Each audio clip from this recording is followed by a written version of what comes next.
Generalmente cuando contamos historias de emprendedores nos referimos a historias de éxitos y de triunfos, de personas que han sabido salir adelante utilizando los recursos que disponían y los conocimientos básicos que habían aprendido. Estas personas salían adelante por su cuenta, empezando desde cero, paso a paso, y se incursionaban en el mundo empresarial y servían de sustento a sus familias. Veamos un caso de Tomasa, una emprendedora en tiempos de inflación, y vamos a ver las consecuencias y los efectos en el negocio de Tomasa a causa de los incrementos en los precios del mercado y cómo finalmente esta hiperinflación llevó el negocio a la quiebra. El día de hoy les quiero hablar sobre un tema muy importante: la inflación que afectó al Perú, o mejor dicho, la hiperinflación que afectó a nuestro Perú. Al Perú que nosotros conocemos, a ese Perú lleno de gente emprendedora, de gente trabajadora, que todos los días trata de salir adelante, de sacar adelante a su familia. Gente que nosotros conocemos como vecinos, como familiares. Gente que a veces comete errores.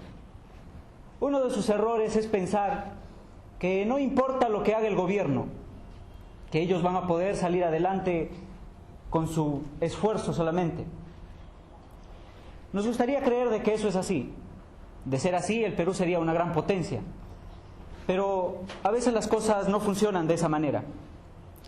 Por eso es de que el día de hoy quiero contarles una historia. Es la historia de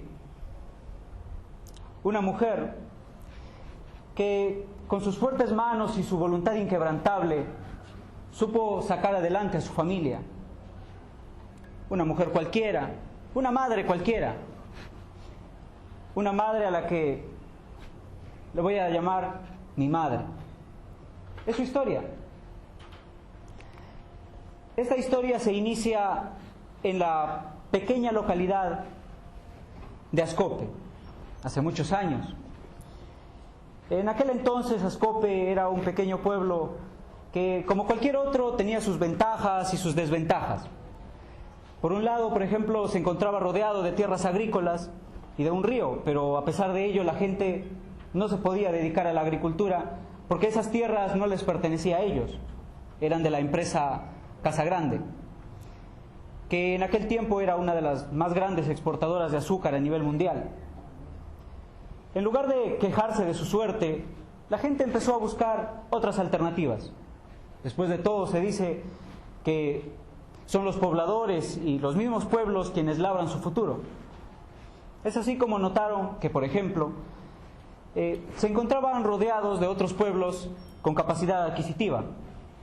Tenían dinero, como por ejemplo Trujillo, Casagrande.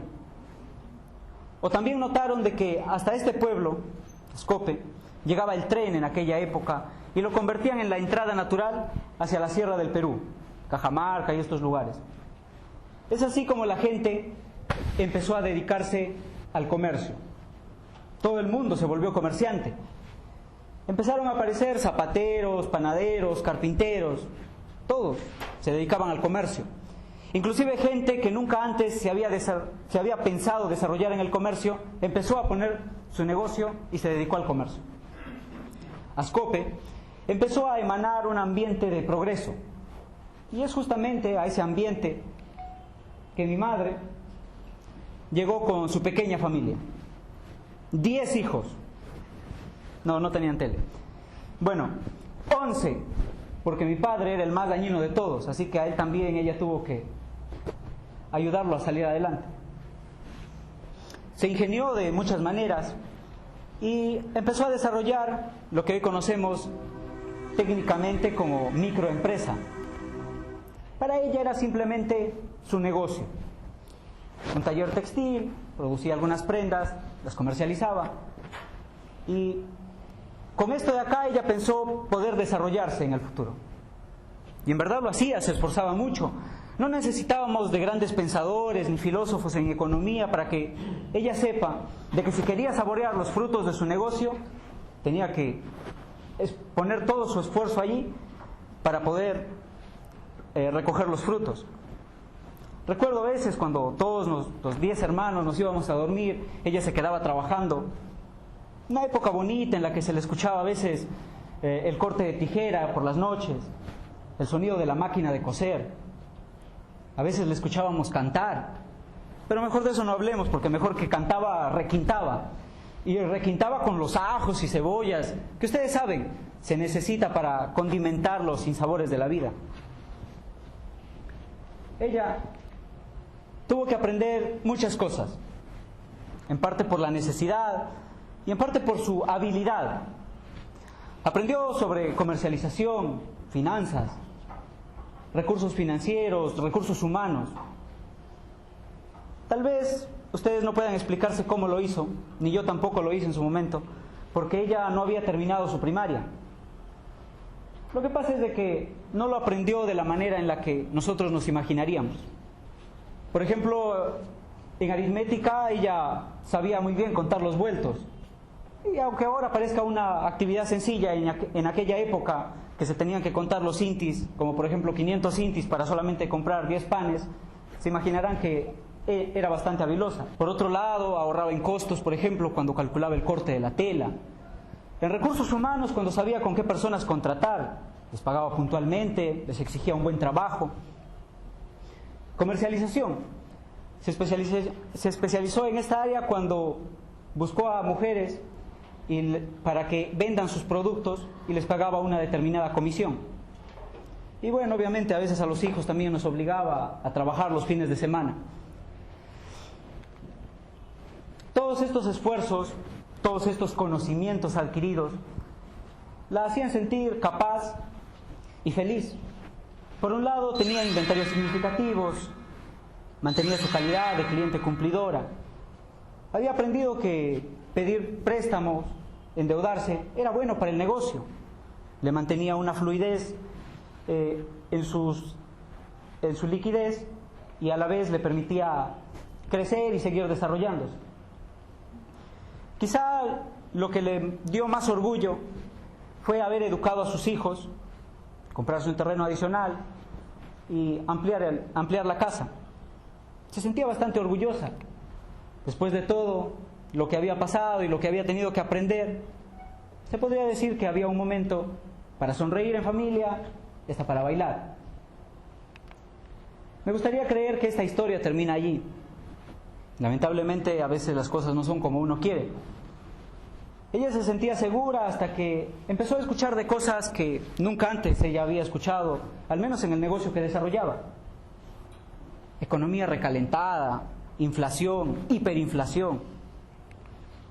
Esto era nuevo. Y no solamente era nuevo para ella, era nuevo para todos los emprendedores de aquella época. La gente que había desarrollado su negocio no sabía de estos temas. Y el gobierno en aquella época, en lugar de dar buena información, a veces daba información equivocada, que muchas veces se contradecía, e inclusive el gobierno a veces ocultaba esa información. Es así como nadie conocía sobre las distorsiones que la inflación causaría en las empresas. Quizá nosotros podríamos conocer, con todo el estudio que tenemos, que por ejemplo la hiperinflación afecta y contrae al mercado. Ella no entendía por qué llegaban cada vez menos clientes. No entendía por qué, si vendía lo mismo, el dinero que recogía ya no le alcanzaba para comprar las materias primas. Ella no podía entender por qué los intereses cada vez eran más altos, porque ella nadie daba crédito. Eran cosas inexplicables. Como en mi pueblo no había economistas, había que buscar ayuda del más allá. Después de todo, todas estas cosas eran para fregarle la vida al negocio. Había que buscarle alguna explicación. Como todos se encontraban confundidos, recuerdo que una vez, conversando con otro emprendedor, quizá igual que ella, le decía: señora, no sé, de repente había leído o había escuchado en la radio, tenga cuidado, el gobierno está poniendo en circulación más billetes y monedas de lo que el mercado necesita. Bueno, pues ella respondía: ¿y esto qué cosa significa? Y como todos estaban confundidos, él le decía: bueno, no sé, yo le decía esto para que usted me explique a mí. O sea, como ven, era una desinformación total. Como ya les dije, ella tuvo que buscar ayuda. Es así como llegó a buscar a un chamán, a un brujo. Y claro que él sí le buscó una explicación a todo esto. Le dijo: mire señora, lo que pasa es que en el mundo hay gente envidiosa, gente mala, que le desean el mal a su negocio. Seguramente han invocado al alma de su suegra para hacer caer el negocio. Bueno, mi madre esto sí no se lo creyó, porque ella siempre supo que su suegra no tuvo alma. Bueno, el brujo le prometió que solucionaría las cosas. Le dijo en unas cuantas sesiones: su negocio va a volver a prosperar. Me imagino que era un brujo antiinflacionario, porque en cada sesión iba subiendo el precio. Después de todo, las cosas no mejoraron. Es más, cada vez fueron empeorando. Por un lado, los gastos se hicieron más grandes a los ingresos, la inflación se hizo más grande, la situación llegó a volverse realmente insostenible y finalmente el negocio quebró. Imagínense, lo que no pudimos ni mis 10 hermanos, ni mi padre, que era el más dañino de todos, pudimos, la inflación sí lo hizo. Felizmente, para nuestra familia, para cuando esto ocurrió, mis hermanos mayores ya habían alcanzado sus estudios superiores, de tal manera que dejaron de ser un gasto para la familia y se convirtieron en una fuente de ingreso, que fue lo que nos permitió salir adelante. De lo contrario, no sé qué es lo que habría pasado con la familia. Después de todo, al negocio lo hicieron quebrar.